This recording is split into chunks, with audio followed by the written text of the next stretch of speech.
Who ready?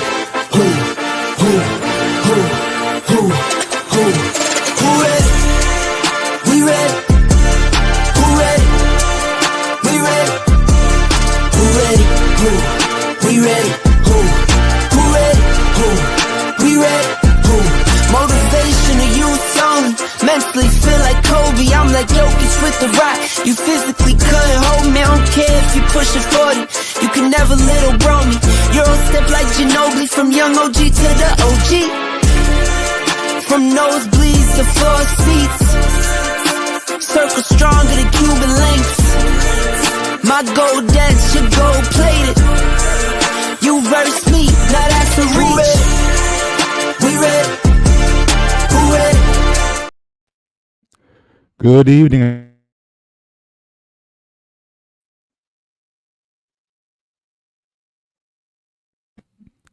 Took the mute off, but good evening, everyone.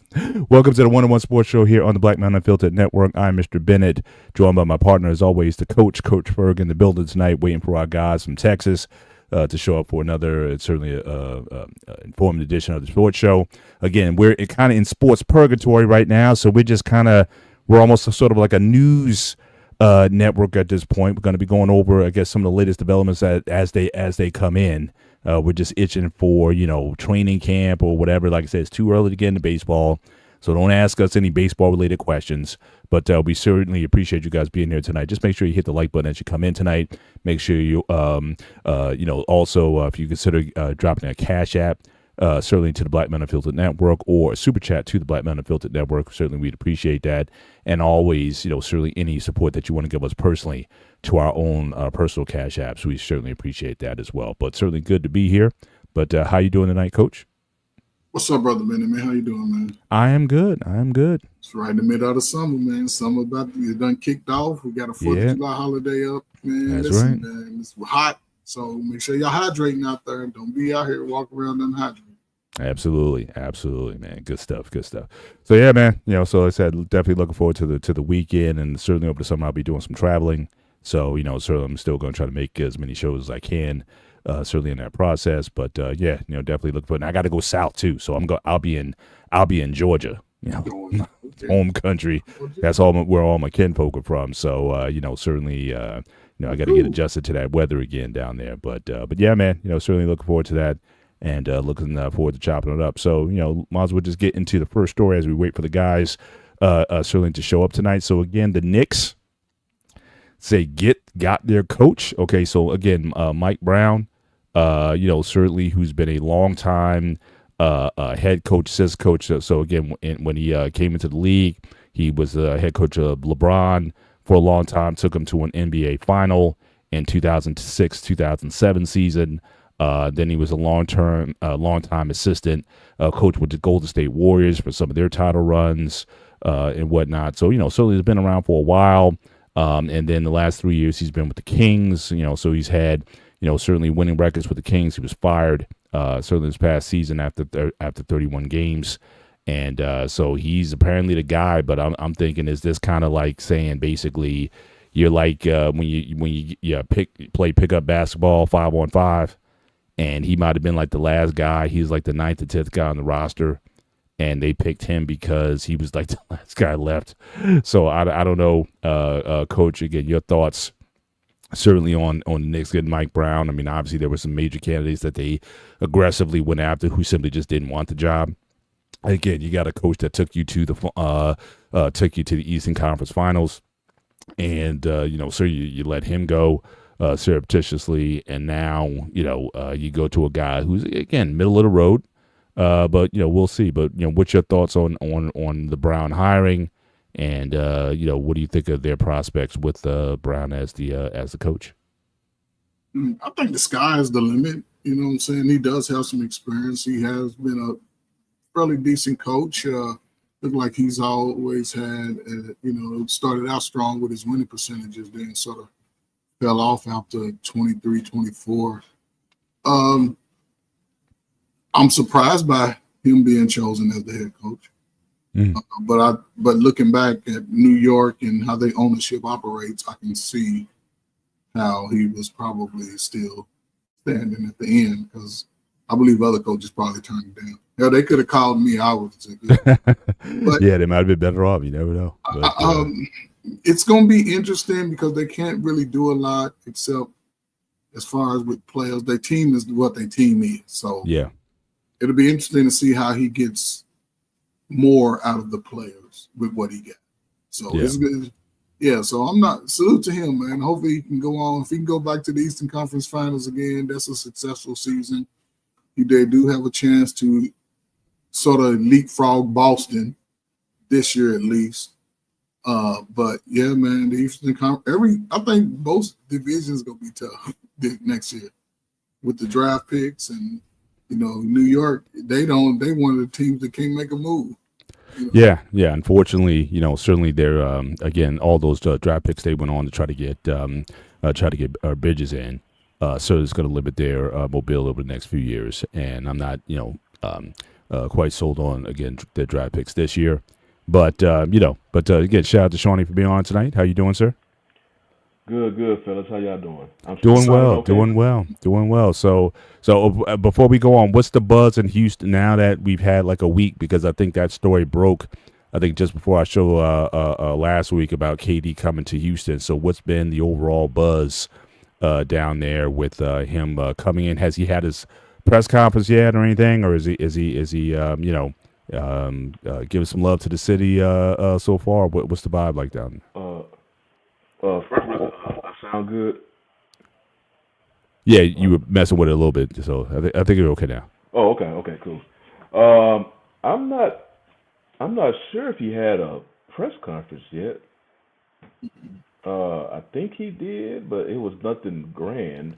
I didn't go to the website to go. I really don't be listening to the press conference too much, but the vibe in the city is they definitely getting excited with the Rockets, because not just the KD move, it's also they acquired Clint Capella, who was a good run and D defender even back during the James Harden era, and it's a good pickup for them too. They got Dorian Finney-Smith, so he basically going to replace Dylan Brooks as far as that wing defender, so he's well capable of doing that. They are getting excited about the moves that the Rockets are making. Because I mentioned this on the previous show, which I enjoy. It's making the way the NBA is now is making the GMs do their job. Like you have to put together a team. This. I don't want to say super teams are dead, but you clearly see, if you don't win, if you establish a super team and you don't win, you pretty much will screw up your franchise for, a good amount of time afterwards. Mm-hmm. So now it seems like, man, we need, and a lot of times when they look at super team, they're looking at the Heat, and everybody's not the Heat. Because pretty much every super team that's been put together after them is failed miserably. Right. So I like what the Rockets are doing because they're taking a page out of, which I'll probably get on later, Indiana and OKC book. We got to build depth on our roster, and that's what they're doing right now. So the KD trade was good. You have some people who was, they didn't like the fact that the Rockets traded 23-year-old Jalen Green, and I believe I mentioned my stance on him. Jalen Green, I was listening to something, a YouTube video, and it made sense about, because remember Jalen Green, he was highly touted coming out of high school, but he didn't go to college. He went to that NBA G League Ignite, where they're supposed to be teaching you how to be a pro. And right now they disbanded that school. That team no longer exists in the G League. But he went there, and if you see him, he still plays kind of the same way. I don't think, if he went to a college, he probably went to a well-established college program who would have, in that 1 year, taught him how to really play like the game of basketball. But he was still doing stuff that he was doing when he first came in the league in year 4 or whatnot. And the opportunity arrived to trade for KD, so they did. So the city is excited about that. Like I said, there's some straddlers out there who thought they gave up too early on Jalen Green. But I think with the signings that happened after KD, you like, oh yeah, y'all really trying to, because some other contract moves like with Van Vliet when they redid his contract, because he opted out, but then they re-signed him, but it's like a lower amount per se. So yeah, they building a nice squad down there. So I'm excited about that. It's not, I'm just not looking at the KD trade. It's just the KD as well as the other moves made directly after him, Right. fill up some holes. Yeah, I like that. Gotcha. And your thoughts on the Knicks new coach again, Mike Brown? Been around for a while. Yeah, I said better than average numbers, 60% overall winning percentage. He's been to an NBA Finals, and he was obviously part of that Golden State run with KD. So he certainly has. He certainly has been around that environment for a long time. So what's your thoughts on the trade? Enthusiastic about the acquisition. Do you think he can take the Knicks over the top, or are we basically, kind of same old here? maybe kind of same old, because one thing I've noticed, I'm kind of looking at his records right now. It's like he started off strong with his franchise, but then they just start to fade away. It's like he kind of, his success starts getting more limited the longer he stays with a franchise, which is the main reason why you're seeing these teams let him go. 'Cause I believe Mike Brown is a good head coach, but it's like he gets, I don't know. It's like you can see with the records how, I understand after, but when LeBron came back to Cleveland, well, he didn't have LeBron in Cleveland. Well, he did earlier. Which they was winning, and then obviously then he went to the Lakers. But you see his win. He had in 2011-12, he had over 600 winning percentage, and then they fired him by 5 games into the next season. Yeah. Then went back to Cleveland. Didn't really do, obviously. But then one that really stands out to me, his last stint in Sacramento. Because I remember that's when Sacramento had a playoff run. That's they when did. They were doing the they whole absolutely light the beam. Yeah. That's when they were taking over for a little bit in the NBA. But you see how his winning percentage just kept going down. And that's just the thing I noticed with me personally. I thought, Michael Malone should have been. Maybe it's something behind the scene. Maybe it just wasn't the right fit for him. But I thought Malone would have been an excellent coaching candidate for this team. Even before they started trying to do this, we're going to poach a coach that's already on a different team. I said, y'all need to go get Malone. And because he's a proven winner, he's a champion, and he already proved it. If you give him like a star quality player, he can work with that. And they have one in Brunson, and they have a nice roster, at least they're starting 5. And then they can build, with their depth, because obviously he'll use his bench compared to Thibodeau. So, yeah, I mean, it's a good coach, but I'm going to be watching to see how, because did they mention what his years will be? I wasn't able to get those details ahead of time, but I'd probably look them up before the end of the show is over. But I just don't think. I mean, certainly, he's going to basically be coaching the same team, certainly as last year. Will the players listen to him a bit more? Again, we'll have to see. But I certainly think with as coach mentioned earlier, the East is going to be definitely fairly open this year. So anybody can certainly make a run. So I mean, certainly if they can, keep some continuity. I don't think they're going to be in on it. If Giannis, if he decides to stay in Milwaukee or go somewhere else, I don't think the Knicks is going to be a destination for him, even if he wanted to. I just don't think they have the assets to acquire him. So the team is going to be pretty much what it's going to be. Well, and can he get more out of them? We have to see. I put this like this. I know this going to be his first year coaching that team, but I believe still, because I don't think the Knicks, as far as I know as of now, as far as their roster, especially their starting five, they haven't lost anybody yet. No. They still have. So you need to tell me Boston lost their best player.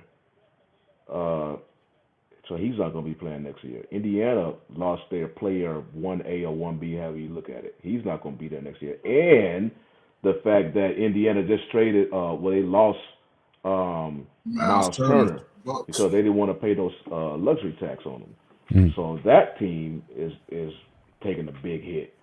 You lost two of your crucial players right there. Yeah. So basically, the East I believe, is going to be New York, Cleveland, Orlando, and Detroit. Now, Atlanta made some moves, but I got to still see how they mesh. But I know Orlando and Detroit, they knocking on the door. Yeah. I believe Cleveland, y'all proved like you had the number 1 seed last year, but you got beat by Indiana. If they don't make it to the NBA Finals this year, because no path can be as easy. I mean, two of the better teams that, they lost their best player. And then the rest is just these young and upcoming teams that, Cleveland, you have a bona fide star and also a deep squad. So I believe next season, Cleveland better make it out the East. Because then I think if they don't, I think you may start hearing some noise about Donovan Mitchell and how can he deliver. Can he be that team that can lead a team to a final? Right now, his pathway is mold for him. Yeah. Yeah, absolutely. So, we'll get into some more, certainly some more NBA news as the show goes on. Certainly want to move the conversation to the NFL. So, again, the big news that came out on Monday was certainly the big trade. Basically, Minkah Fitzpatrick going back to Miami where he was drafted in 2018, and they get Jalen Ramsey, certainly to the Steelers. They also get Jonnu Smith, who's a Pro Bowl tight end for Miami last year, and then they swapped a couple picks in 2027. So, so this was certainly a surprise, I think, to a lot of Steeler Nation. It was kind of like a mixed reaction because, it's like, everybody knows that certainly Jalen Ramsey is a dog, and certainly he's got a lot of ability, but he is 31 years old. So, again, not sure he's going to be here for the long term. A lot of the talk was that Minkah Fitzpatrick, the last couple of years, he's been a Pro Bowl, certainly an all-pro safety. But the last couple of years, the production, he used to be a ball hawk. And was known for a lot of interceptions. He hasn't had an interception like the last couple of years.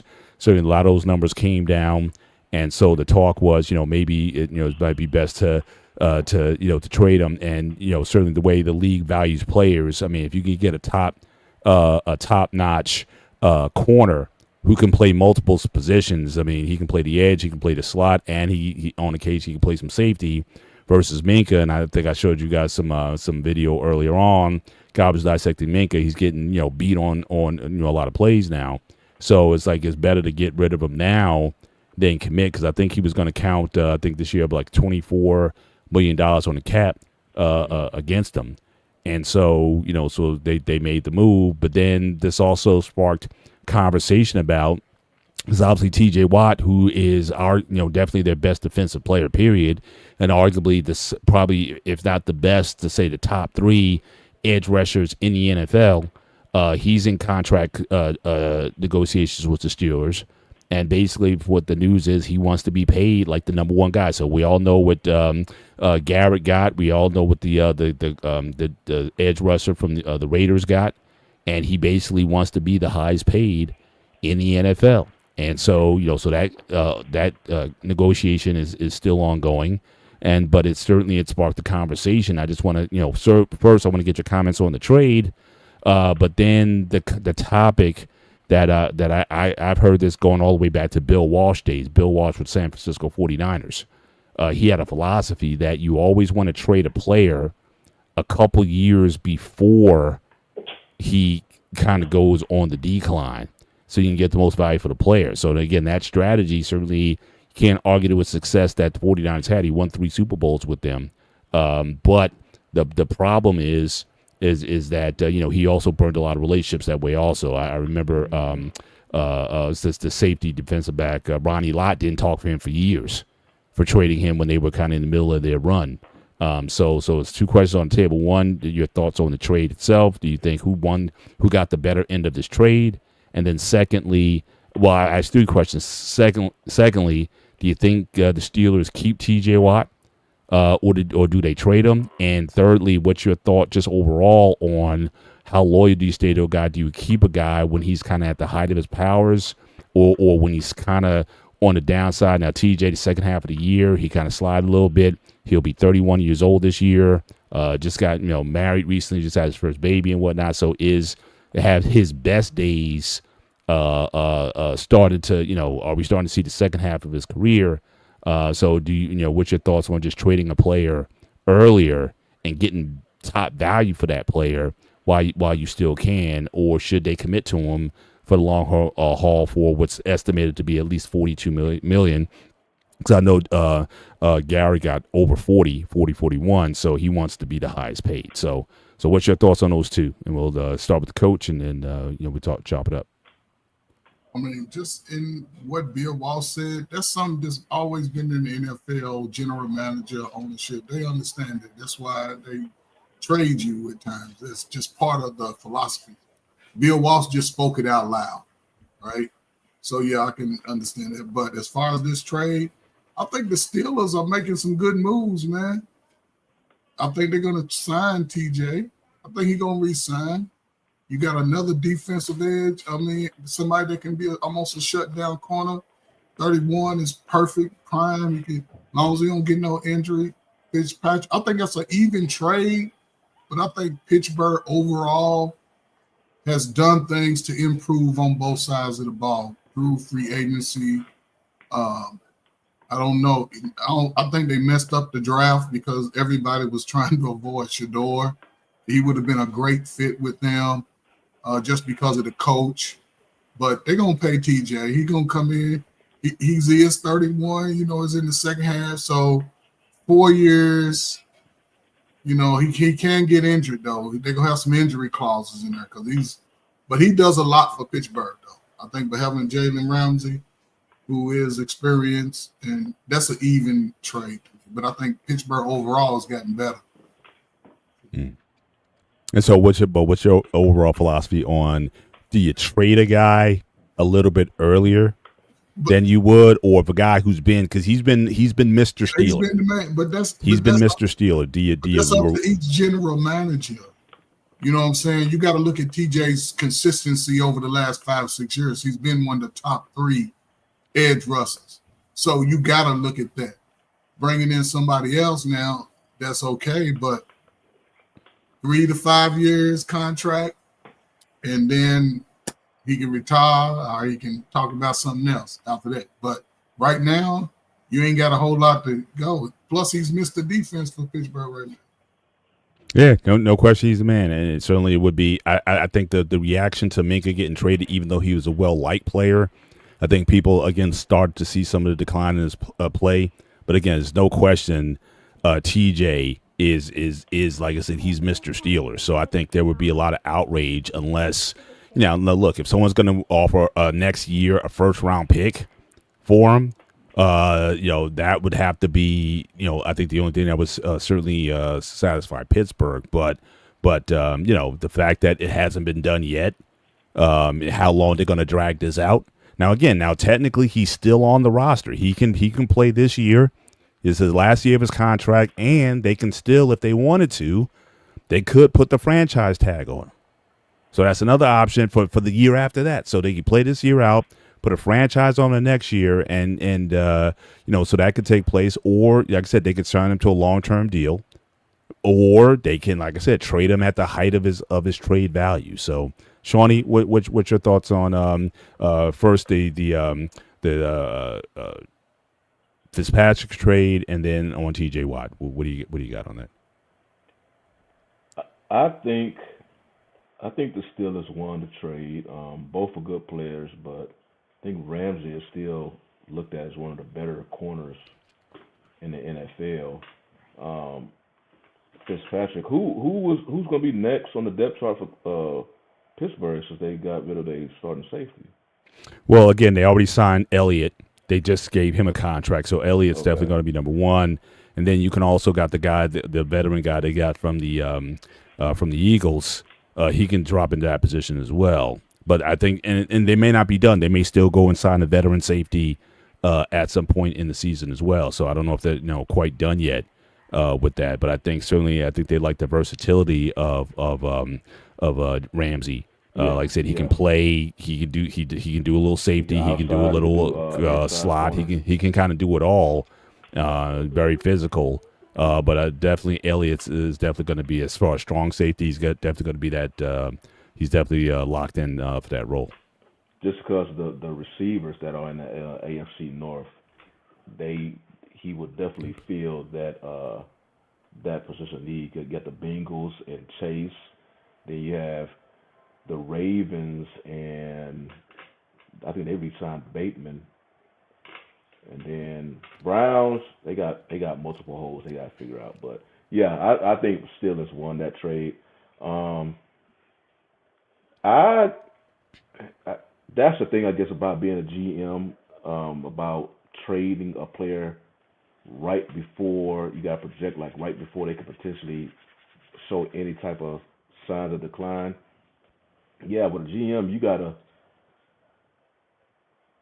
you see some GMs get kind of too close to players, but some of the successful GMs, yeah, you got to keep a distance from players, because if you're going to operate like that, you could potentially make a move in that fashion that, like you mentioned before, it could potentially burn bridges. But your role as a GM, and will always be, you are trying to build the best team as possible each and every year. So, unfortunately, sports is not even just football, basketball as well. Any sport, they always say it's just business, but the player many times eventually will take it personal, because you prematurely traded me and whatnot, especially if they was performing and you trying to trade them, because as far as fans, you hear us always say, if you're going to trade them, I've mentioned it, and this can kind of lead with also with Watt. And y'all gonna hate me because I'm gonna mention him again, because it's the same situation. But I mentioned it when the Cowboys. I said you should trade Parsons because he's high value now. But that's the Cowboys are different because they don't operate in free agency. So my whole point was like, well, y'all clearly just depend on the draft. You need picks, and since you basically pigeonholed yourself, you may need to trade Parsons. Right now, with the Steelers, and I guess the Steelers fan base about to find out, like this defensive end position, because both Parsons and Watt are in the same class. They had an elite class. They're not going to come cheap. So you already have the Cowboys fans down here. They already feel some type of way because of Dak, how big his contract is, and then you got Lamb's contract. Well, it's not going to get any smaller when you get Parsons his money, right. And he could potentially be. And that would be interesting, because you can best believe Parsons and Watt. What's up, Coach? I have a question. You saying trade Michael Parsons as he ascends in his career? He ain't even he's 26, 27? No, but that was my thing, because before they signed Dak, I was like, okay, that's the biggest thing. The Cowboys don't participate in free agency. They only participate in the draft. And right now they had 3 players who was going to demand top dollar at their respective position. Yep. And you already cheap with how, so I'm like, okay, so it's basically just process of elimination. You don't want to participate in free agency, so you're going to go and draft low, pay high. It's what they do. Yeah, and I was like, okay, trade them. Because all 3 of those players will return premium picks, multiple first rounders. Because you're gonna have to rebuild right now. Because right now the atmosphere down here is just like it's empty. I mean, there's nothing really to be excited about. So that's why I was like, okay, you're gonna trade Parsons because it's gonna get worse when Parsons gets his money. And I was about to admit, Parsons and Watt are watching each other. You can bet. I was about to suggest that could it be like the reason why things haven't gotten done yet? It's like they were like, who's gonna blink first? The Cowboys. Both of them have a year left in their current contract. Correct. Yeah. So if Parsons signed first, guess what? Watt, okay, give me more than him, or vice versa. Because like I say, they in the same class. They in that elite class. They already saw Myles Garrett, so that's their baseline right now. But what's good about them is, okay, both of them are the same exact situation. So they just sit there and looking at what he gonna sign. Okay, give me what he get plus, because they're not going to take lower than what the other players getting, and to their respective franchise, they're going to be worth what they get.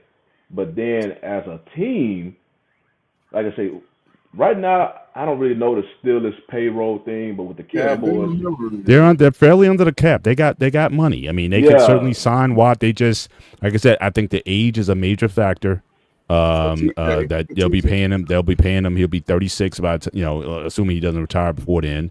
And again, just the production kind of went down. They talk about this year they're going to be moving him around because he typically works that left edge, and now they talk about having him more moving around and whatnot to scheme for him better. So it's a big commitment if they sign up for that, again, regardless of his past production.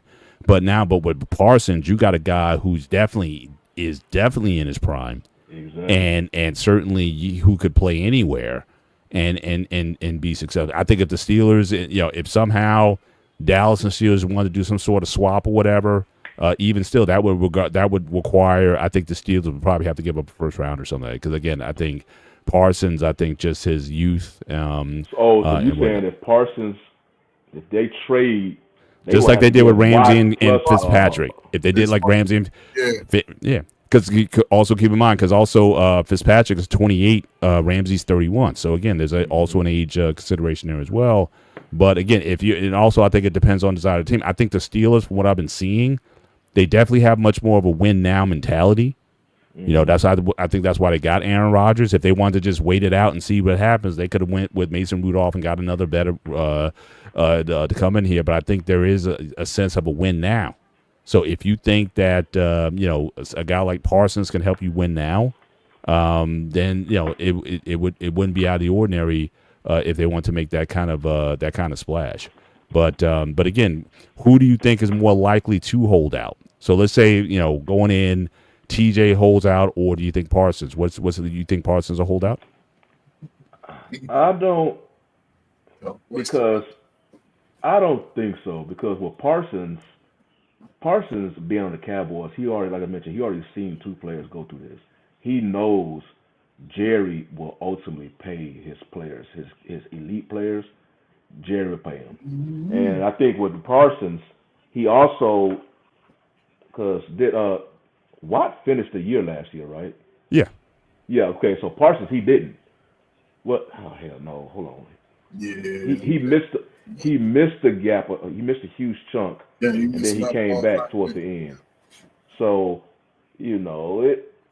I don't think he will sit out because, like I mentioned, he knows Jerry will pay him. And it may just be a matter, okay, you either going to pay me or you're going to trade me. But I don't think the money aspect, I don't think, because Jerry has shown on multiple occasions he will fold to his elite players. He did that with Dak. He did that with Zeke. He gave Zeke his money prematurely. So he will fold to his players. So, you think after all this time he still hasn't learned his lesson? It's just how it's like that. It's like Jerry is the ultimate closer and want to give all the money. Meanwhile, the son he's tight with the money. So they just go back and forth. But with Watt, I definitely can see Watt holding out the percentage even into the season. Yeah, holding out even into the season. Yeah, like possibly they're saying, look, if you get into the second week of training camp and he's not there, don't be surprised. Don't be surprised if he does, But I would still think Parsons might be more likely to hold out than Watt. But we'll just have to see. I mean, it's definitely I know that. yeah. But overall, if you were GM, are you getting rid of a guy early, or are you keeping loyalty? Are you a loyalty guy, or forward thinking kind of don't get involved type of guy? What would be your GM philosophy? Me personally, I think I'll be a loyalty guy. Yeah, it sounds like it. But I would have to. But I would have to be. Even though I'm loyal, I'm gonna have to have this transparency with my players, knowing that I'm gonna be loyal to you.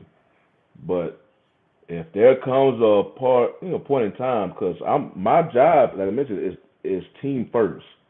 I'm gonna be loyal to you as much as I can.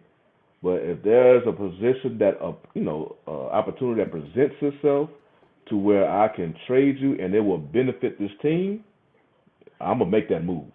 Man, so it's basically loyalty to a condition, because You ain't loyal. they say 1% disloyal, 1%, 99% loyalty is 100% disloyalty. You have to do that as a GM, because if you loyal to a player, you already know that loyalty to a player you basically gonna have to be loyal to them on the downside of their career, which then can impact your team. So with a GM, you can be loyal to a player and end up losing your job. It ain't loyal to a player. That's what gets them in trouble when you have to be loyal to the production of the player. Is the player producing on the field is the key, though. He can be an older player, but we've seen some older players, they really can still produce at a high level, barring injury.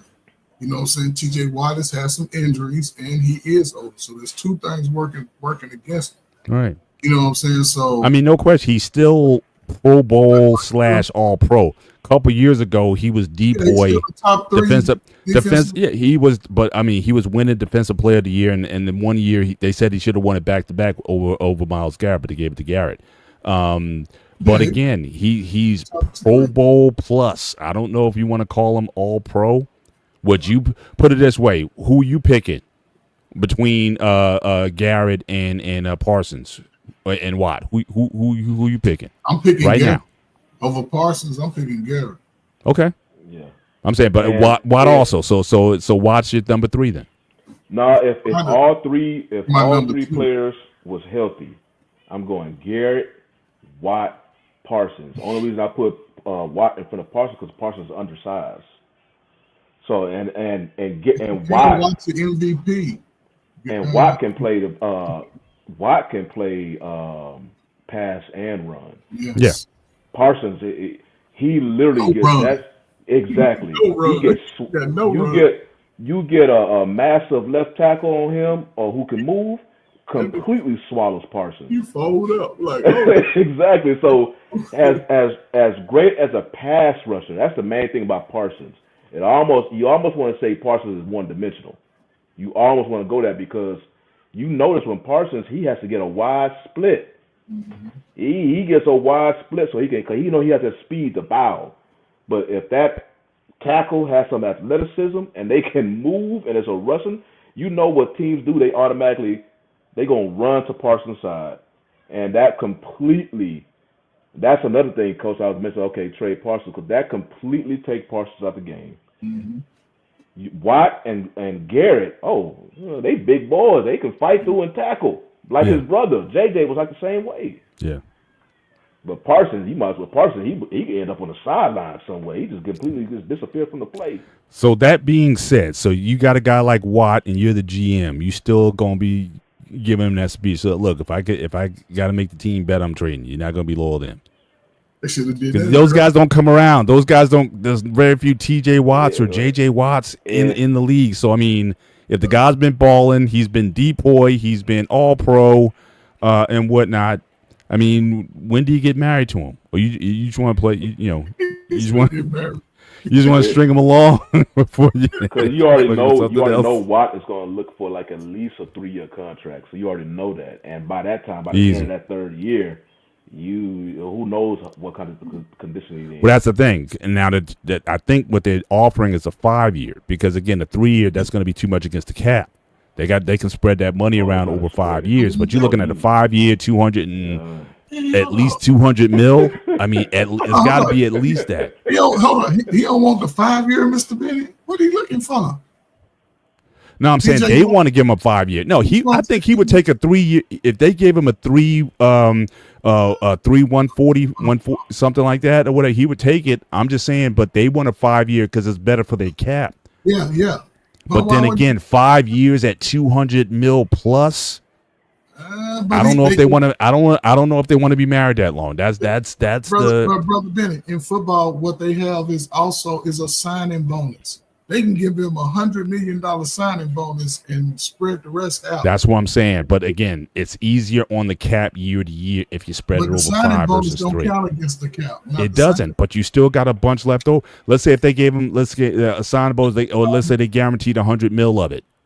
25 mil a year. You get 25, 30 mil a year. That's cool. That's good. That's good. Listen, I want him to stay.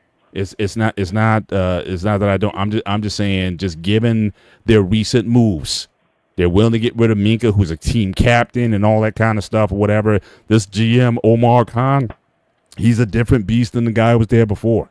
He'll cut you, if he thinks he could get a better deal out of it. So I'm just saying. So the mindset is different. This isn't the old Steelers that was built on that loyalty stuff or whatever. They'll move off if they think they can advance. And they haven't won a playoff game in 8 years. Folks getting anxious. Tomlin's like, look, maybe I need to change some things up. Hanging on to players too long or whatever, and just moving on from guys who, once they start to show a little bit of being disgruntled, maybe it's time to to find a new home or what have you. So imagine the package they'll get for what though. Yeah, they can get a hell of a package. That's what I'm saying. If they get a first round, because the thing is, they're still maybe looking for their franchise QB in next year's draft. Now, I would take a chance on Will Howard. Based on what I saw this past year, I'm thinking, okay, he's going to be tutored by Aaron Rodgers, who said he would, if he wants it, he would mentor him. I was like, I want to see what Howard can do, because the quarterbacks that they're projecting next year, I'm not seeing the love for those guys. I mean, I think that the Manning guy, I don't know if these guys are going to ball out like that, if they're going to be the guys. I think this last year's class might have been better than the one that's coming out next year. You can't still get me to understand why they pass up Sanders like they did. Right, but I'm just saying, just overall, I just think this quarterback class might have been better than the one that's the names that they mentioned coming out next year. None of those guys are moving me too much.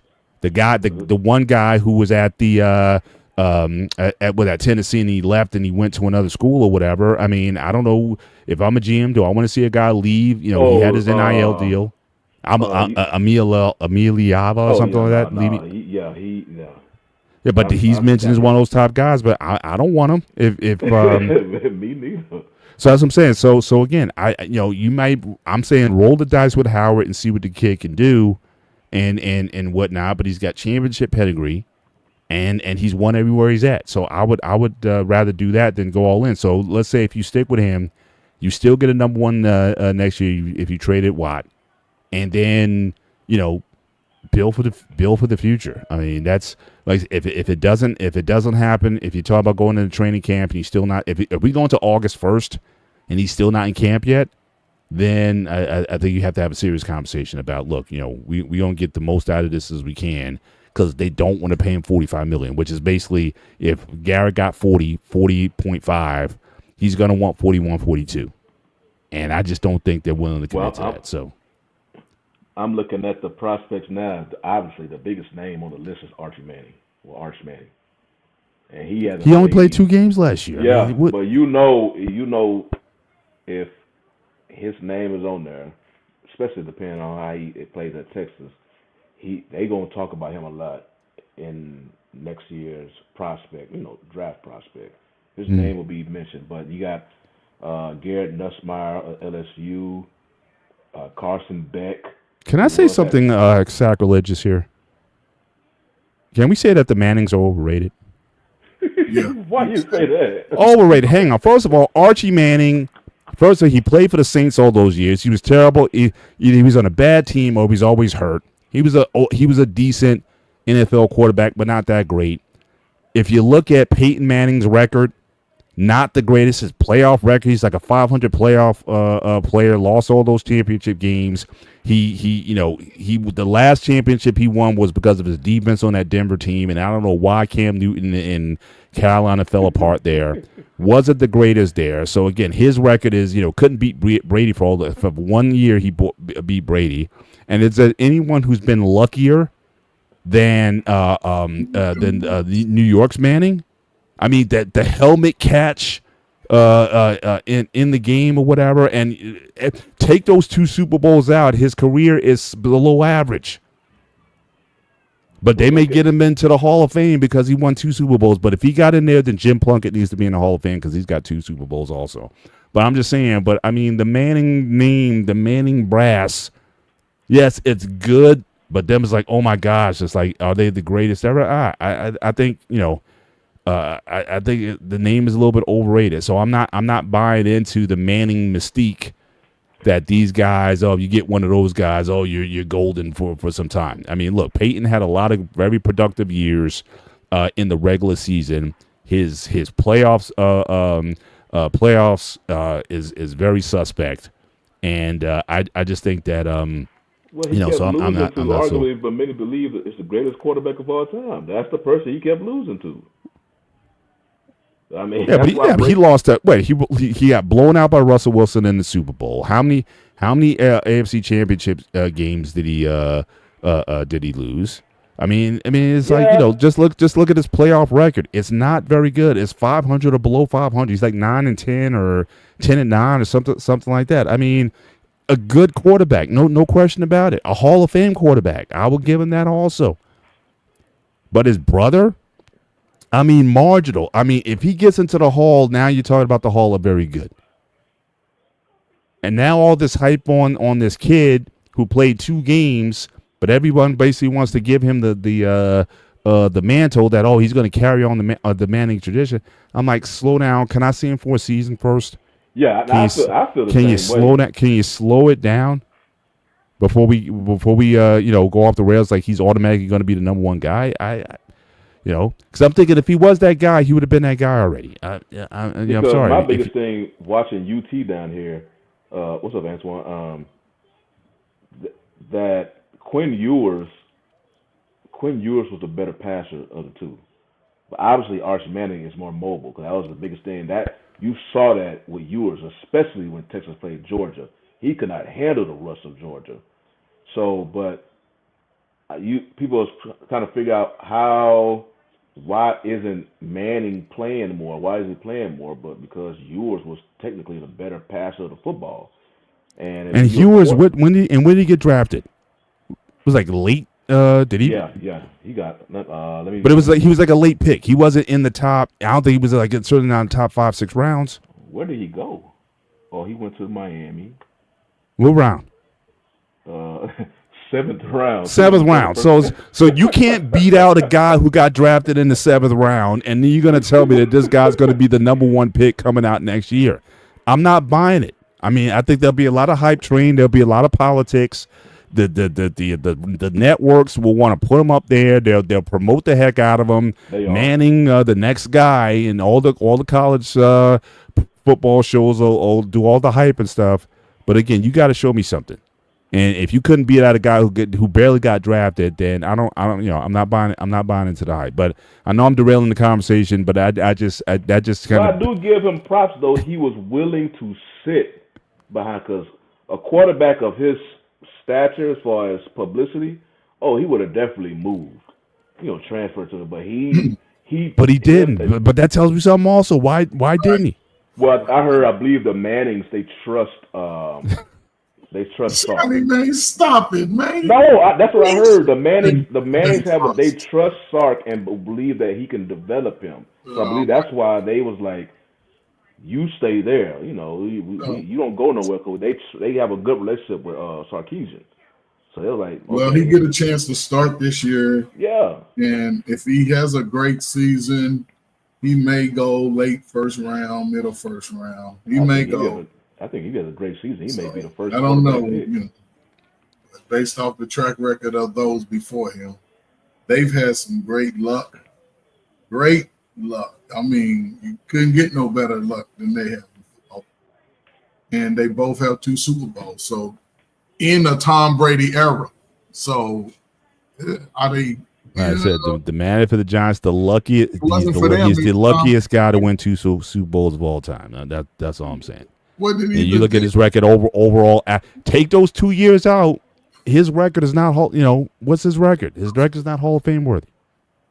He got a bunch of passing yards and whatnot, but again, his regular season record, virtually no playoff appearances after that. I'm sorry. I'm not buying the hype train. You look at Eli's stats, you like. So in about that 14-year period, it was either Tom Brady out of Manning's, and I think Russell Wilson was the only one got a Super Bowl in there, wasn't it? Who else got a Super Bowl in there? You talking about versus Brady? It was 3. Drew Brees. Was it? Who beat Manning? No, that won a Super Bowl in the last 20 years. It was Russell. It was the Eagles. Drew Brees. It was Nick Foles. Nick Foles, yeah. and Eli. And Stafford. I think it's those 3. No, yeah. Because what Brady went to what? 10 Well, Ben. Super Bowls? I mean, Ben had a couple. So yeah, Big Ben. Yeah. Well, Brady went to what? 10 Super Bowls and won 7. So Yeah. and 2 of them, the one y'all mentioned about right now. There's only one decisive win, complete win, was when he lost against the Eagles, even though they was in that game. Yeah. But yeah, the guy went crazy threw like over 500 yards in that game. Everything else was close. Yeah, it's crazy. So it was. I was gonna bring up something, but I forgot. Oh well. Is the only thing Arch Manning has in common with his father, uncles, and grandfather. He's playing in the SEC because Texas left the Big 12. So, yeah, I'm not. I'm not impressed. But look, I wish him well, and hopefully he can move on. But let's jump back into the NBA. What certainly talking about. Hang on, so we gonna get back into it. Say take away Ray Allen and Kyrie LeBron. So I guess that's his LeBron knock on LeBron James. So speaking of that, LeBron, if he stays with the Lakers, so again, I heard some talk earlier that I don't know if he's going to be certainly part of it long term, if he's going to be there for another year or two, or what they said move on. But certainly DeAndre Ayton coming out of Portland, signed with the Lakers. So 7-footer, fairly decent defender. Didn't go well for him in those last years in Phoenix. He's been a decent player. I don't think he's a game changer. Average 16.4 points per game for his career, but he's only 26 years old. So again, I think he's still got certainly a lot of youth. He'll definitely help them on the defensive side, which they need. But whether or not his attitude will be there, again, you hope if he plays with a veteran like LeBron, that it'll be a little bit easier. But I know he went real sour. The last I even heard of the guy was when he was in those last years with Phoenix, and didn't end well. Basically, quit on his team. So any thoughts? I was wishing Dante would be here because I know he's the Laker guy. So I want to get his 2 cents on that. But any thoughts on DeAndre Ayton coming to the Lakers? Do you think this helps with the balance of power? Because right now it looks like Houston could certainly be one of the favorites coming out of the West. Again, with the acquisition of KD and the other moves that they made, so Houston's definitely going to be there. We already got OKC, and Minnesota. I don't know. I don't know. There's still something missing with Minnesota. I don't think they're going to be relevant. Denver, I think, may be more of a presence there than that. But with the acquisition of Ayton, Shawnee, what do you think this puts the Lakers? Will this help to improve their chances in the mix? I don't think so, because I don't think nobody's really been able to figure out how to unlock this super player that Ayton was prospected to be. As a former number 1 overall pick with Phoenix, he has not, really lived up to. Johnny, you sound pretty low. Let me tell. Go ahead, Coach. I'll try to fix my volume. That sounds pretty good. He sounded higher when he spoke up. Okay. Oh. But, I was saying that I don't think Ayton is going to have that big. I mean, he'll provide some rim protection, but like I mentioned, as a former number 1 overall pick, and he when he was drafted by Phoenix, he had like, he was a major prospect, but either Phoenix or Portland, nobody's been able to unlock this super prospect that he was, supposed to be coming out of college. So I just think he's just gonna be a rim protector. He right now he's in the same boat as Clint Capella to me. He's just a rim runner. That's basically it. I know he was supposed to be this focal point on Phoenix squad when he was drafted, but no, he's not like that. I think playing with LeBron, he would be able to get some easy baskets. Kind of like Dwight Howard after he left Orlando. So don't be looking to be a main focal point in the offense. You just run to the rim, whatnot, do your pick and rolls, and just wait for an easy lob for LeBron or Luka, especially. So, but as far as a massive peak, they could have did the same thing if they would have traded for Mark Williams, and that trade would have went through. It would have been the same thing. So, they got a big man. That's about it. They just feel the need. Coach, what are your thoughts on? Dang, Sonny, I completely agree, man. I think it's a great pickup for him going to LA and LA getting him, right? Because he don't even have to do that much with just block shots and follow up, catch alley-oops. LeBron and Luka go handle the ball most of the time. That's why it wasn't a good fit in for him in Phoenix, because he had ball hogs. And he was still averaging 16 points a game. That's all you need out of a center. The days of averaging 25 points, 30 points for most, unless they're shooting a lot, he's not a volume shooter. So he's to me, when his head is in the game, he's a step above Rudy Gobert. But Rudy Gobert is in the game most of the time. Sometimes he's not in the game. That's because he be out in the clubs after the game. But if he comes to LA and only thing he's going to require to do now, see, even with AD, he wasn't a true center. He was a 4 or 5. And AD, he played better at the 4, but they needed him at the 5. Ayton is only going to play 5. And then you got Kmet, shoot small guard. I'm not sure what's another big man that they got. They need another power forward. I don't know who they have, but they do have. Yeah, they got a couple of good young players that can play the 4. I think it's a good move for him this time in his career. Yeah, I think it's a good move. I don't like Austin Reeves there, but LA like him, so that's a decent little lineup. LeBron's older, but he can still get you 24, 25 every night. You think they're gonna make a deep playoff run with this lineup? I ain't gonna say deep. Supposed to be? I ain't gonna say deep, but I can see them second. They're gonna need another piece to this 5, right? Maybe 2 pieces. I see them needing another point guard and another scorer for this team, for that little 5 right there. But we'll see. I think it's a good pickup for LA. Cheap pickup. Career average 16, he's only 26. Him and Luka about the same age. It's a whole lot of upside to that. So. Yeah. All right, moving to the last NBA topic of the night. So I figured, again, we're in the sports purgatory, so I saw this here, and I wanted to kind of chop it up a little bit with you guys. So again, obviously, there comes a time, when the player kind of hangs on too long. And sometimes you see some of the greats of the game, sort of at the end of their careers. So the question on the floor is, which OG had the saddest ending to their career? We all like it where, you want your guy to retire with the team or whatnot and have his farewell like Kobe did or, what have you. But some of these guys, when they start leaving teams and going elsewhere, they're not as good as they were. But, thought I'd just throw that out there as a topic and for the chat as well. So, you got Karl Malone, Jordan, Olajuwon, McGrady, Rodman, my man, even Dominique Wilkins. I forgot he played for the Celtics for a minute. Patrick Ewing, So all these guys here. So just base it, or if there's a guy off the list.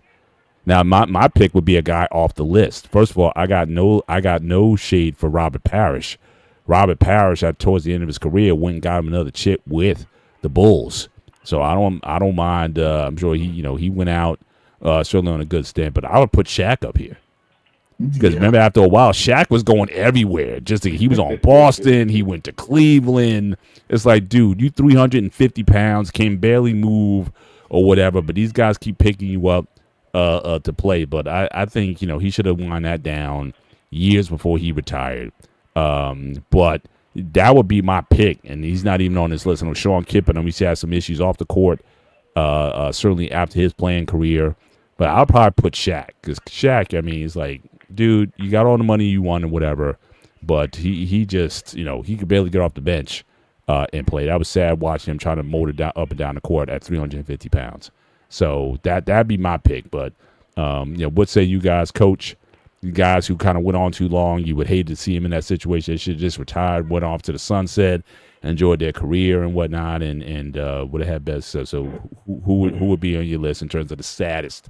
You didn't want to see them guys out there like that.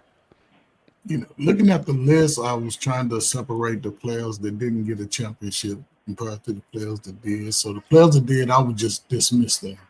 Most of them were impactful players in their career and, fairly successful, top 50 players.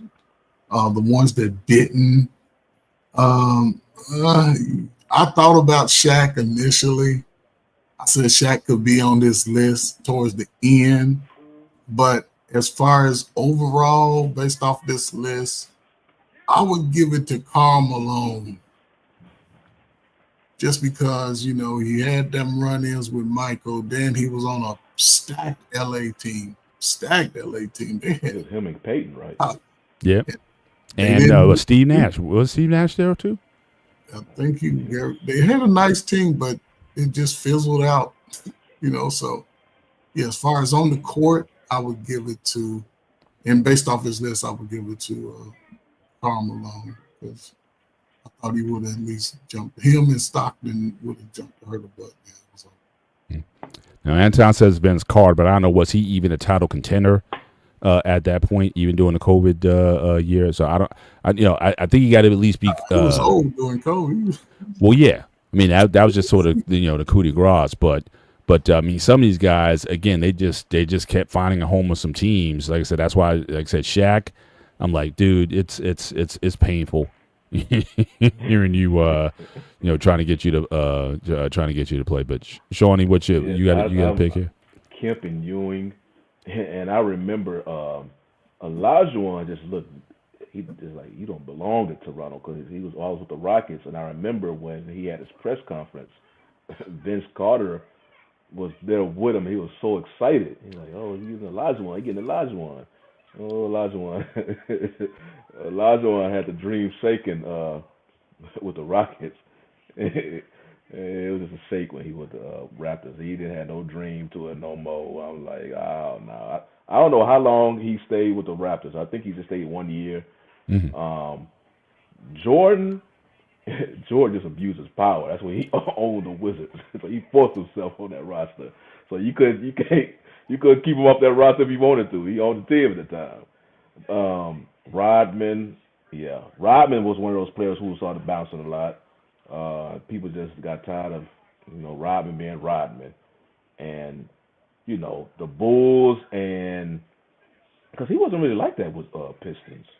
Rodman was pretty kind of. He was a tough player, but he was, I don't want to say low key or not. He didn't have that Rodman personality. No, that didn't come out until he went to San Antonio because he didn't want to leave. Like he loved Chuck Daly. That was like a father to him.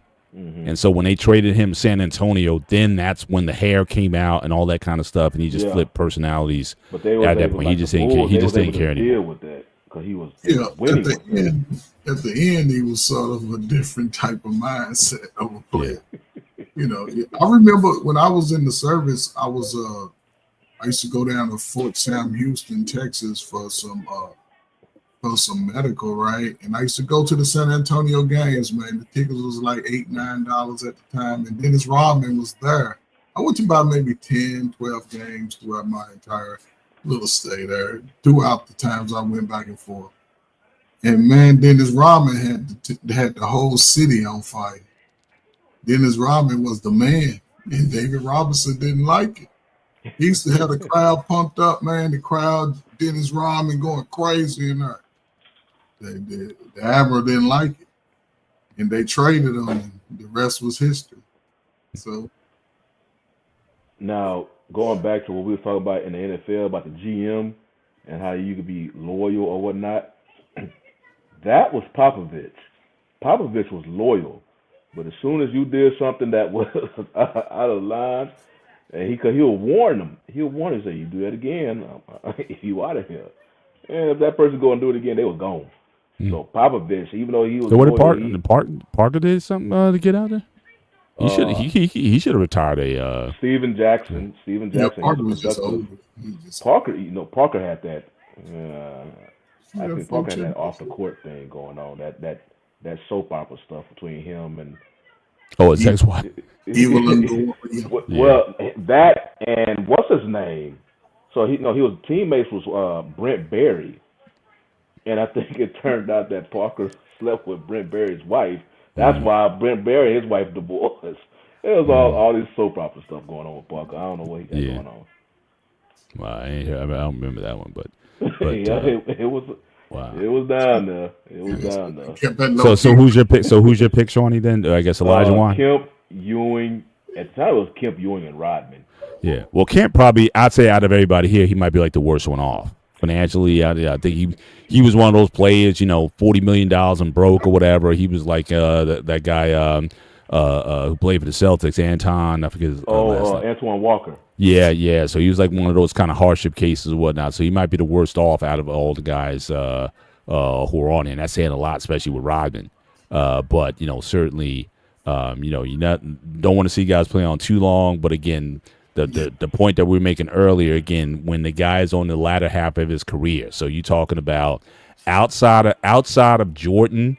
And in that second run, the 96, 97, 98, you can argue he wasn't as good as that first championship run, but he was still Jordan. Everybody else, you could make a case, when they started to kind of decline in their careers and whatnot, would it have been good to trade? Like Patrick Ewing, you could have made a case. Knicks, he was there, 19 years with the Knicks before he left. You could have made a case that, after those runs with the Bulls, that they could have traded him then if need be. But I think they were fairly loyal, and he wanted to keep playing. So you can't stop a guy. Some of these guys like Jordan, they retired actually, and decided to come back into the game. So I'm not going to be too mad at that either. But like I said, Shaq is my guy here. So Brother Bennett, I know we ain't gonna talk about it, right? But I just want to throw this in there, man. Shout out to Bobby Bonilla, man, of the New York Mets. Oh yeah, yeah, that's right. It was Bobby Bonilla Day a couple of years ago. While we talking about Bonilla, the way they're doing contracts now, all this deferring, that's gonna be Shohei Ohtani. Yeah, all this deferring they keep doing with them. They already talked. It's already set up. He gonna get it like in 15 years. How do y'all feel about that? Because to me, I think that's kind of because the Dodgers, they already have a high payroll. And now you found this loophole where now you can basically sign anybody, especially a caliber player like Ohtani, and you paying him crumbs in the beginning and backfilling all the way. I'm like, come on now. Shawnee, listen. Hey, come on, Shawnee. As a player, you all with that. I'm with it. Yeah, give me money as I get older. I'm still as a player, with it. That's what I'm saying. But the thing that makes the Bonilla thing so bad is that he sucked when he got to the Mets. He was good. Him and Bonds and Bonilla, they were almost like the Bash brothers in Pittsburgh. And then as soon as he gets, which happened to a lot of players, quite frankly, whether you came to the Yankees or the Mets, something about playing in New York, you would lose a lot of your shine. That's why guys who were able to do it, like Reggie Jackson when he came, like Mike Piazza when he came to the Mets, if you come to New York and you still carry your star with you, they love you. I mean, Mike Piazza was like the number one Met for another. Gary Carter, another one, came from the Expos. really high quality players who still contributed. They remember you forever when you do that. But Bonilla, not near worth the contract. So the thing why people bring it up is as awful as he was with the Mets, and he's still getting $1.25 million every year for like 25 years or whatever the deferment is. That's the thing that is wise in people's minds. Now Ohtani, you can make a case is certainly top 5 player in the league. I don't know if you guys consider like a Mike Trout or Judge or someone who might be better. Many people consider him number 1. Who's that? If he was pitching, he'll be number 1. Ohtani. Yeah. So at least you can, to an extent, you can almost say, well, he's getting his money's worth, especially with the new TV deals and all the stuff that baseball has got going on. So I could certainly see. At least getting value. Bonilla, you got very little value while he was on the team. And when people found out about the contract or what have you, it was like, oh, geez, So I think that was really that's why it's fresh, especially for the Mets fans who won and haven't won a championship. I mean, they've been to a couple of Mark Messier, again, legend in New York with the Rangers when they won the Stanley Cup. After like 40 years, he delivers the cup to him. So if you do that, you're like a New York immortal, regardless of how long you played there. But the thing with Bonilla is it just did not go well with the Mets. And so it's like Met fans are reminded every year about that, especially for every year they haven't won a championship. It's almost like salt in the wound. Guess what? We're still playing. Now, we just played our guy from the Yankees. We paid him like $500 million. So, let's see if he can deliver. Oh, you're talking about Judge? Yeah, no, not Judge. The Latino player. No, Soto. Soto, yeah. So we'll see if he can deliver for the Mets. But they're certainly in playoff contention. So we'll see how the summer goes on. But last topic of the night. But real quick, go ahead.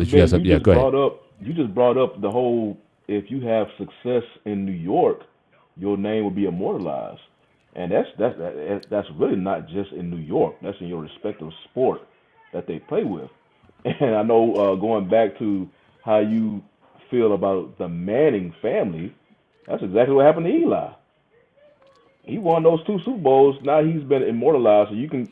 Yeah, but Eli, I'm saying Eli's always been. What my point was, you had players who were very good for other teams, and then they come to New York and they don't perform as well. Yeah. So it's like you're under the bright lights here. Like you might have played in Kansas City and you were the man in Kansas City, and now you come to New York and it's like, oh man, it's New York. Oh, the press and it's like I said, the attention that you get out here and the media itself, because people can love you in Dallas, but you come to New York and those reporters, those New York Post and those guys will be ruthless.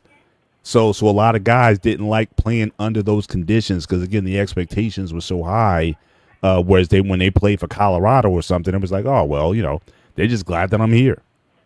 So that's the point I was making. I mean, Manning, he's been here from the beginning and whatnot, and yes, he certainly delivered those Super Bowls. But again, for the bulk of his career, he wasn't very good, and that's the thing. Because even that year they played the first Super Bowl, they played New England that year, and New England beat them. I think it was a home game, and it was like a high-scoring game, but New England still beat them. That's the year they were going for undefeated. And but they just went on that magic carpet ride run. They went to Green Bay, beat the Packers in Green Bay, and then they beat obviously like I said, New England. But again, very fortunate plays just went their way in that game, and he's a champion. So yeah, so I think everyone will respect Eli. I wouldn't put him on that immortal category out of all those New York sports figures like was mentioned, like Reggie or Piazza. And Piazza didn't even win a championship, but he produced at a very high level for a lot of years. And obviously there's a lot of Italian Americans in New York City, so obviously he was like, Piazza jersey was like everywhere. It's like if you wore a Mets jersey, it was always going to be a Piazza jersey if you were an Italian. So that was definitely a he was definitely of an icon out here for sure. But moving in, like I said, we're in Pickett, so we're going to keep the show relatively short tonight. Got one more topic to talk about, to discuss that certainly Shawnee, give credit to him for bringing up. So we got the All-Star voting for the WNBA. Caitlin Clark was rated or ranked the 9th best guard, not player, but guard in the WNBA. Behind, you see the players there: Alicia Gray, Sabrina Schuyler, and Natasha Paige Buchers, Kelsey, and Brittany Skies, and have Brittany Skies' numbers compared to hers. Dick Vitale, he spoke out absolute pure jealousy that the WNBA players voted her the 9th best player. Someday they will realize what she has done for all of the players in the WNBA: chartered planes, increased salaries, sold out crowds, improved TV ratings. So he said, basically saying the hate is real. So what were your thoughts on the ranking, the voted by the players? Are you surprised at this voting? Well, So- let me put it like this. So, when it comes to the WNBA, what we witnessing right now is the women who speak on the sport. They try so hard just to keep it about basketball, just everything just on the court. Basketball. They try to ignore all the potential storylines that may be involved in that particular player. It's just always about basketball. And then when the men talk about the WNBA, they are shining a light on the whole picture per se. In this case, case in point, Caitlin Clark. And the men be the ones say, oh, there's some jealousy because they see how the players react to Clark compared to other, their other peers and the stuff they say about Clark and all that. So that's what I'm noticing. The men is usually kind of, I don't want to say the other way around, but the men are kind of looking at the surrounding, while the women are just trying to keep it strictly about basketball. So when I heard about this and about Vitale and his response about the jealousy, I'm like, okay. At first, at first glance, he's like, what? How is you have 8 players above Clark? And then I went to ESPN, I'm trying to look at the stats and compare, but I could not see I could not find Clark's name. I'm like, did ESPN just leave Clark out their stat list? Like, who is, leading the league in scoring or assists? Because we know Clark can do both of those. But the reason why, and it makes sense that the women, her peers, voted her number 9, because they just basically talking about this season. But she voted number 9 because she didn't play that much games. I think she only played, remember, she lost a significant amount of time with an injury. Right. So I think she only played like 9 games so far this year.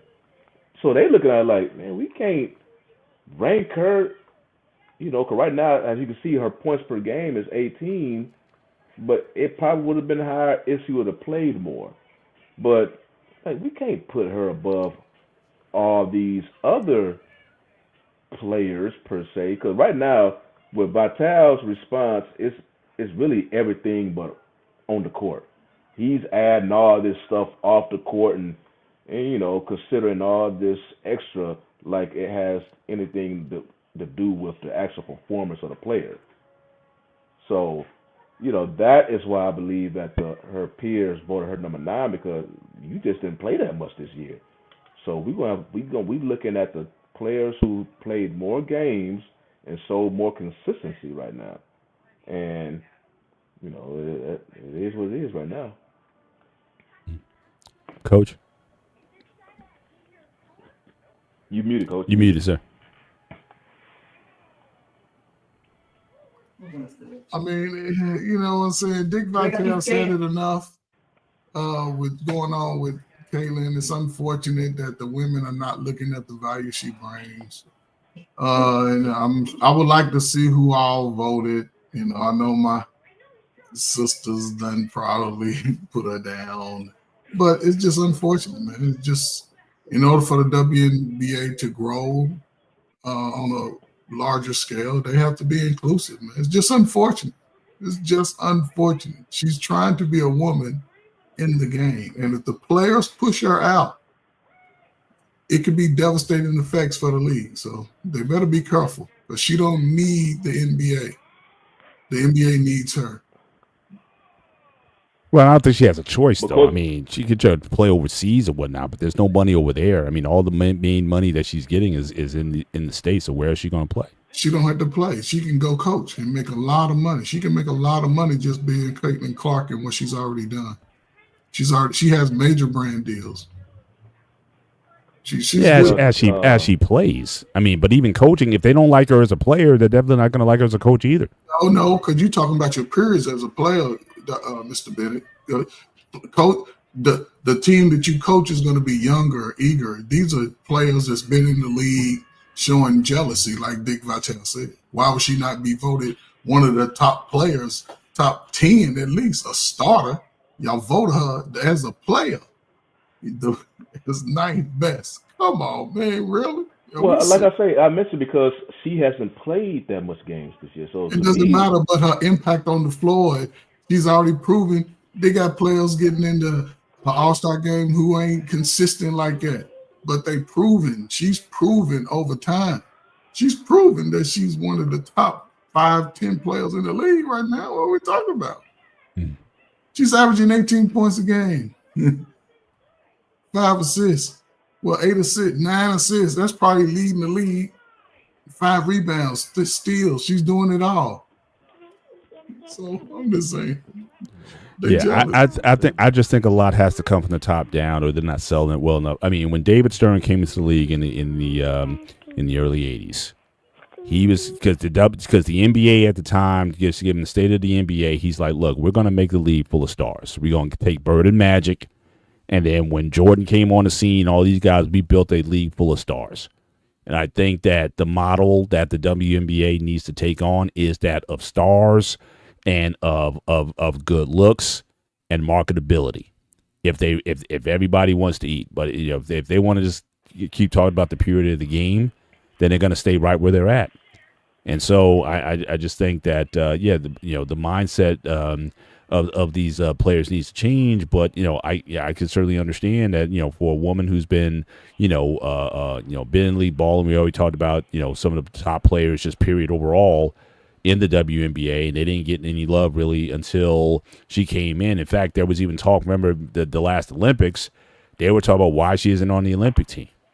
And people were upset that she wasn't on there. So again, it's definitely a conundrum for the players. They definitely want to be credited as athletes, but again, the marketability aspect, you can't deny that as well. So I would definitely say it's definitely some of the haterade is definitely on, because you're not even saying she's the 9th best player in the league. You're saying the 9th best guard, and I just think that's something that. I just don't think how does doing that help your brand? But she's going to have to be that, just like it's almost like the other way around. Just as Jackie Robinson had to integrate baseball, Caitlin Clark has to try to integrate the WNBA somehow, because she came back from injury and she led her team. The Fever just won the Commissioner Cup, and the thing about that is, they actually get a bigger payout for winning the Commissioner Cup in the regular season than when actually win the title.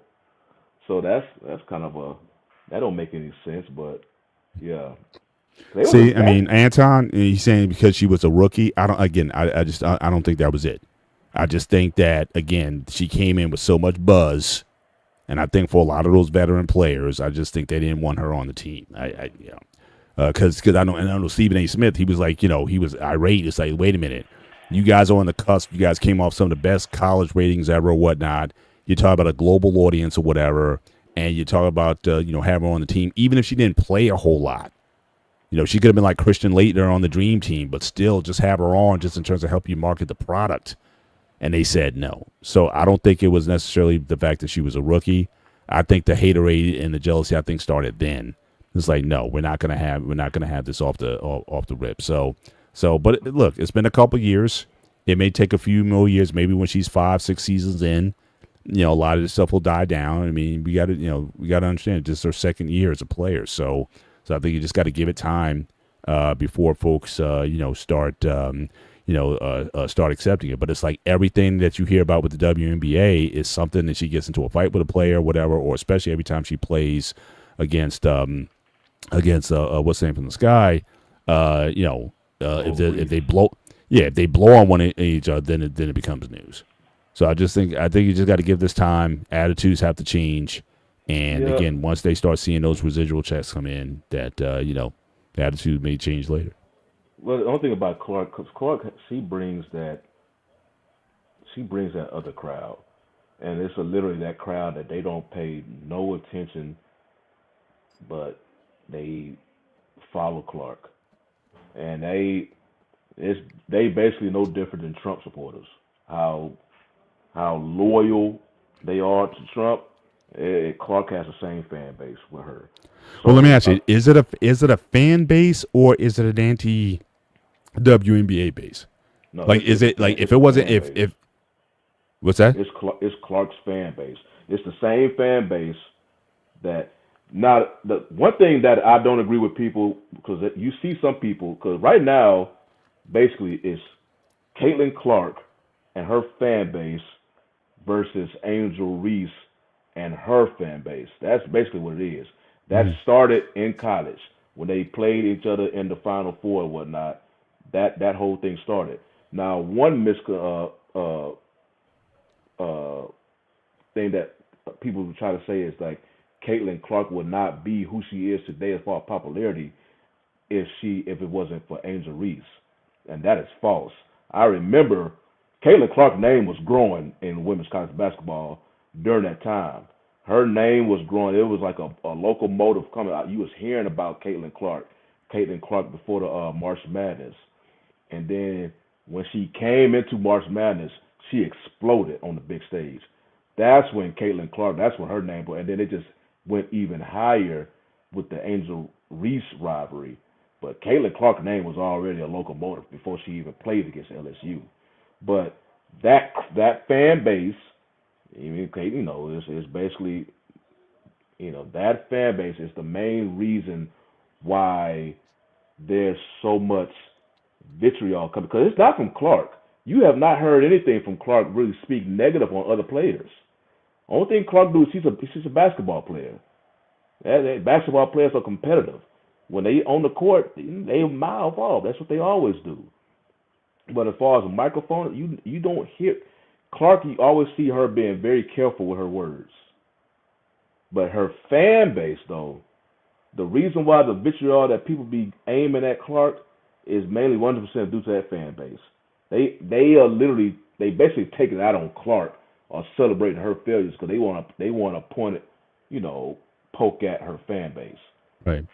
But why do you think it's her though? Over, because you got other, Paige Buchers. You have other, you've had other top flight white WNBA players. Sue Bird, you had all those players. Why do you think it was her though? Because she came out of Iowa, that heartland. Because she's a woman. But she's a feminine woman. But UConn has been a women's basketball with Oriema. They've been a basketball powerhouse for like decades. And you mean none of those women out of there garnered the sort of support coming out of there than her? I'm just Well, think about it. Who in the NBA changed the game currently?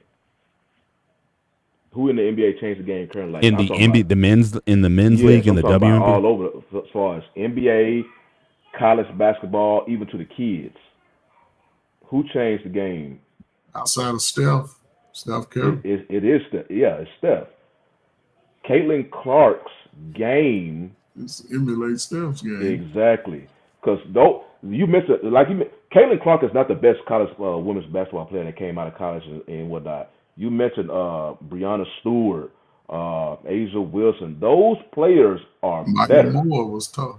Maya Moore, she just sacrificed her career. For No, but I want to focus just on the white players because that's what we're talking about. You're saying she's bringing this fan base Sabrina with her that is mostly and, white Trump supporters or MAGA supporters or whatever. So I'm just saying has nothing to do you've with had other white players, but they haven't had this kind of guard. So you're saying, well, the point that you're trying to make is her game is different from those. She takes these long 3-pointers from 25 feet out that a lot of women aren't hitting and whatnot. So her game itself is more exciting to watch than, like, say, a Paige Buchers or any of these Not other really. players, Susan.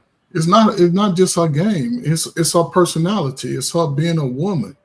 She is not of those other. She's a woman, and it's hard for her to find a space in the WNBA because she's not like most other women in the WNBA. She lets her talk and do it on the court, and she's good at what she does. This is to me. You've had other players that have, but she doesn't fit that mold. And she's going to bring the women, not the ones that have lived alternative lifestyle. She's going to bring a whole different fan base to the game. But the players are the ones, now they was crying about their facilities some years ago. The players would be the one that ruined that because Caitlin Clark, she's that Laurel Ingalls American and hot dog looking woman. She's regular. You don't see her with not a lot of makeup. You don't see her. But she's not like a sex symbol. But that's good. But that's good for the WNBA. That's good. No, I think it would be if she was a sex symbol, it would be good for the WNBA. Oh yes, it would. Yes, it would. If she was doing, if she could ball the way she did, and she did Sports Illustrated swimsuit issue, it would be like ridiculous. Angel Reese and the rest of them, that would be bad. That would be bad. I don't think so. Sean, what do you think on that one? I think me and Coach we diametrically disagree on this one. Other players like, she has her teammate, Sophie Cunningham. She's like got model-esque looks. Cameron Brink, so there's like attractive white WNBA players who can be like models per se. But yeah, I think mainly because WNBA always had great ball players, but the main thing that people did not watch WNBA, because as far as a ball player, I don't think Caitlin Clark, because me being from Houston, Caitlin Clark don't compare to Cynthia Cooper, as far as a ball player. But the main thing that what men always kind of had against them, they play below the rim. It's not as exciting as they male counterparts. It's not like they saying like the women can't ball. I mean, I'm pretty sure you could put any one of them on the court. They will school both men and women as far as their game. Men always said they generally are more fundamentally better than their male counterparts because they have a complete game. They pay attention to the fundamentals. Right. But because the game is not as exciting as the men, that's why men we don't really pay no attention to y'all like that. Yeah. But it's but I think the equalizer is, to your earlier point, it is the 3-point shooting because it doesn't matter who does it. I don't care if it's a 12-year-old kid hitting threes, a woman hitting threes, an NBA player hitting threes. You launching them from 20, 25 feet out and they're switching in. That's just gonna draw people in. It's that's why you can even have an all-star game where you can have a woman playing against a guy and it's relatively even. And people will watch it because again it's fairly fair. I mean, the only thing you want to change maybe have the basketballs the same size, but outside of that, it's a pretty even thing to watch. So I think she definitely bringing that 3-point game. I think the way she has. To it, I certainly think it's attracted a lot of people. I do think a lot of her fan base is an anti, current NBA product. I mean, the fact that black women mostly dominate the game is something that certainly I think draws a lot of people out, especially some of the people that you were talking about earlier. But again, she's a wholesome person, no question. I don't think she's a sex symbol per se, which I think would help. I mean, let's face it. I mean, it's No, I don't care if it was who was that tennis player who Wouldn't never help. won anything, but she was always Anna Kournikova. it helps. It helps. Then she'd be like Angel Reese talking about they sexualizing us. No, she's Well, Angel Reese sexualizes herself, so I don't know where that comes But I'm from. just Even Caitlin Clark, she's wearing booty shorts at WNBA games and stuff, so But- I don't know where the she don't need to be a sexualization sex is. symbol. Caitlin Clark. Listen, I'm just I'm saying it would help. You don't think it would help if she was like I said, model track like in a bikini? You don't think that would help her? It would help everybody who wants to see her in that, but she don't even walk like But that's that. half the. But that's what is that? But that's what I'm saying. Her whole image is a Midwestern Iowa corn fed. It's not the But that's not a lot of people. But They do for like her, her. it works. For her, it works. For her, it works, and I think it would be the NBA is going to utilize that. They're going to have some meetings over the summer, like, hey, if y'all want this bag, y'all better leave her alone.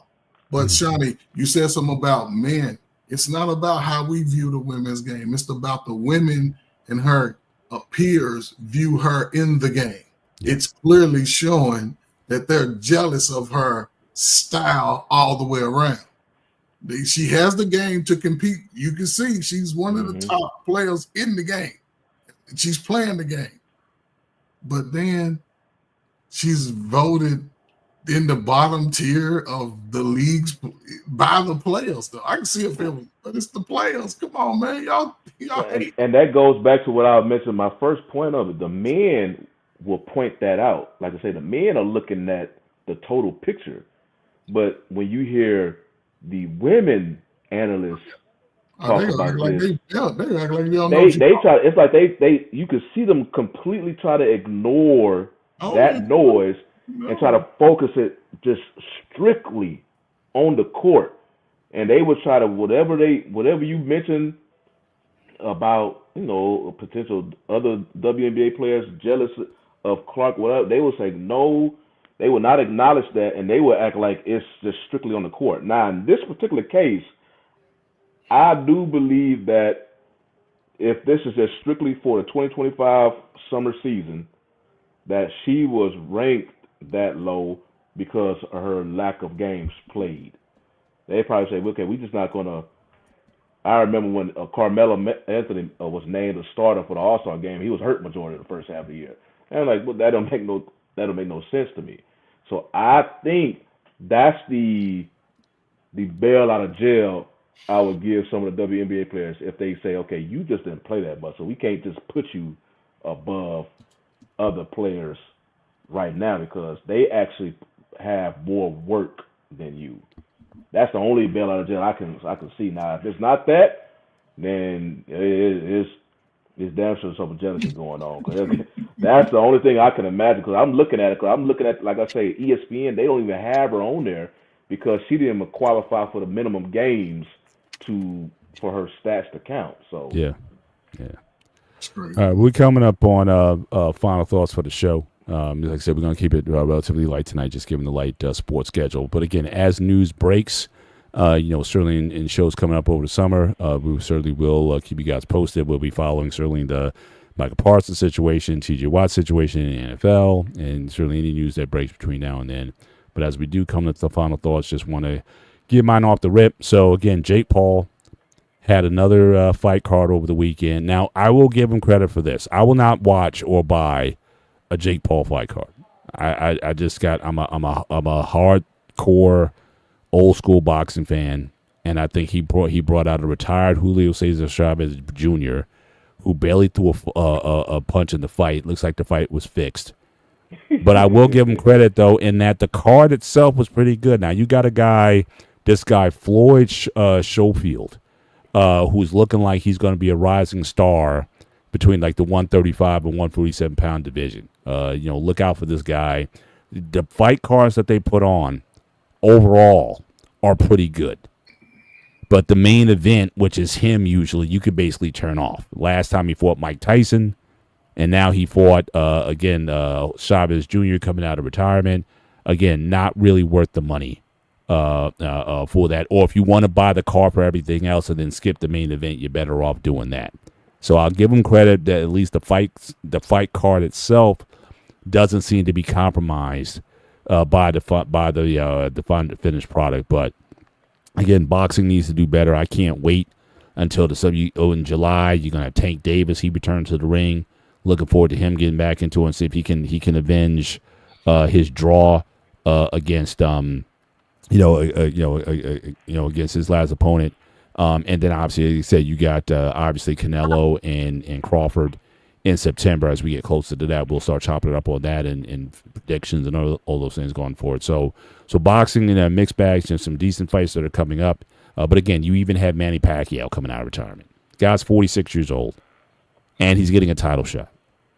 I'm saying, look, legend or not, it just, the fact that he's able to jump the line, it's just not fair to the sport. So again, boxing too often gets in its own way. Yeah, you'll get some good matchups, some good fights. You see some rising stars, like I said with Schofield. Look out for him coming up. You have some decent fights that are coming up over the summer, but then you got a lot of nonsense going on at the same time. Guys who have no business fighting, getting title shots and getting back in the ring, and you have these fixed stage fights that the Paul brothers are putting on. And I just think that fans deserve better. But as I said, shout out to the undercard, shout out to those guys who put on a decent fight card. And so that's my final thought. But Dante, glad you were able to get on to the last of the show. I will defer to you just to give your 2 cents. We did talk about your guy Ayton joining the Lakers, and so if you want to give your 2-cent commentary on that, I think if you ready to talk, or you good? Yeah, basically, I'm sorry, I'm not in my normal That's fine. studio setup. So, but my main thing is LeBron without his posturing, like you don't really have any power anymore like that. And it's tough. You would if you didn't have Luka there. So like the posturing game that he's trying to play and the cryptic stuff, you just saw what KD got traded for. So not that it can't happen, but the aprons make it tough for him to get moved. So I feel like, he basically set his life up in LA. Go ahead and ride it out. Like I will say it is sad as far as Laker fandom that I don't want to put it like he's just a scrub, but Ayton is not. He's underperforming. He's a bust as a number 1 overall pick. Just as far as what that pick meant from look on his roster now and look at what LeBron is, look at what other number 1 picks are, even the guy from Detroit, leading your team to the playoffs, being a transcendent guy that can try to break through. But, it's cool to have him, but it's just one of those things that Rob Pelinka, in my opinion, with the new ownership, he is basically going for his job. Because I'm sorry, if I'm evaluating you, I'm looking at the mistakes you made before I owned the team, the stuff in the margins that you missed. Second round picks don't mean the most to me, but you traded 3 of them and then you let the guy walk away. So it's a lot going on with the Lakers. The West is getting more competitive, but if LeBron does want to get traded, he might want to go east. But it's just, I would say this: the aprons are trying to bring balance. But we've lost some of the juiciness of, hey, look at NBA free agency. It's kind of like we're looking at mid-level guy deals, and it's like that's all we get. Like the Dame getting stretched and waived was the biggest story, and then Miles Turner leaving the team that made the finals to go somewhere else because the other team was too cheap because of the apron, and that's a problem for me. That you got to we talk about small markets, and Black Man is just banging the drum. We get a 7-game series. And then that team that loses the finals loses its star with a bad injury, and then they don't pony up the money to pay their starting center. That's been with your team for nearly a decade. So it's just that I want to say that's a small thing, but it's a bad look for that ownership group, and the league needs to adjust that for their next CBA. But I got you, Shawnee. I don't really have too much of a final thought. Per se, I pretty much got majority of my points out during the show, so I just pass it on up to Coach. There you go, Coach. Closes out.